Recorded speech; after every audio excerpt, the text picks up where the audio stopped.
বছৰৰ দ্বিতীয়টো বানৰ কবলত নগৰ কামপুৰ কঠীয়াতলি মৌজা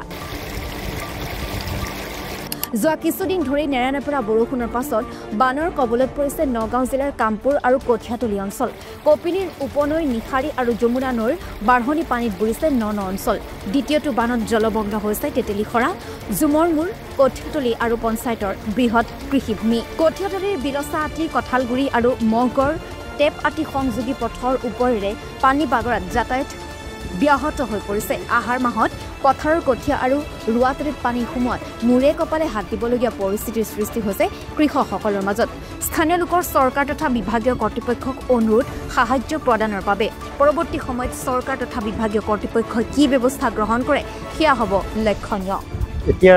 বৰ্তমান আমাৰ 2025 বৰ্ষত এতিয়া দুটা বানপানী হৈ গৈছে ইয়াৰ আগত এটা হৈ গ'ল ইয়াৰ আগত যেটো হৈ গ'ল যিখিনি আমাৰ কঠীয়া পেলাইছিল আগতীয়াকৈ লগাম বুলি সেই কঠীয়াখিনিতো সম্পূৰ্ণভাৱে মৰিল মৰাৰ পিছত আমি আৰু কঠীয়া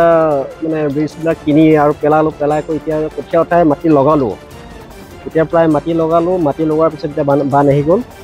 তাৰপিছত এতিয়া যিমান আমি ধান লগাইছিলোঁ গোটেইখিনিতো বানৰ তলতে আছে সেই গতিকে আমি চৰকাৰক অনুৰোধ কৰোঁ যে আমাক এই খেতি নষ্ট হোৱাৰ বিনিময়ত কিছু আৰ্থিক সাহায্য দিব লাগে আৰু মাজতে কেইজনমান আহিছিলে যদি হেনো খেতি কৰা মানুহ আছে কোনোবাই যদি ইঞ্চুৰেঞ্চ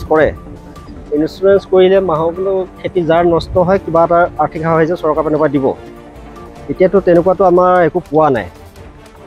ইয়াৰ আগৰ বছৰ কৰিলোঁ সেইটো খেতি নষ্ট হৈছে তাতো আমি একো চৰকাৰৰ পৰা একো আৰ্থিক সাহায্য পোৱা নাই গতিকে আমাক আমি অনুৰোধ কৰোঁ যাতে চৰকাৰৰ পৰা আমাক কিছু আৰ্থিক সাহায্য মানে আগবঢ়ালে আমি ভাল পাওঁ যিহেতু আমাৰ দুখীয়া মানুহখিনি অলপ হতাশ পাম প্ৰতি বছৰে এনেকুৱাই হয় এই বছৰতে এতিয়া 2025ত আমাৰ দুটা বানপানী হৈ গ'ল যোৱা মাহৰ পূৰ্বে এটা বানপানী আৰু এতিয়া বৰ্তমান দেখিবলৈ পোৱা বানপানী গতিকে এইটো অৱস্থা প্ৰতি বছৰে যদি হৈ থাকে আমি সেইটো কাৰণে ৰাইজ আজি জুৰুলা হৈছে তেনেকুৱা খেতি পথাৰ বানৰ কবলত এতিয়া থাকি গোটেই শস্য নষ্ট হৈছে গতিকে এই শস্যবোৰ নষ্ট হোৱাৰ বাবদ আমাক চৰকাৰে অলপ আৰ্থিক সাহায্য হিচাপে প্ৰদান কৰিলে হয়তো ৰাইজ অলপ ভাল হয়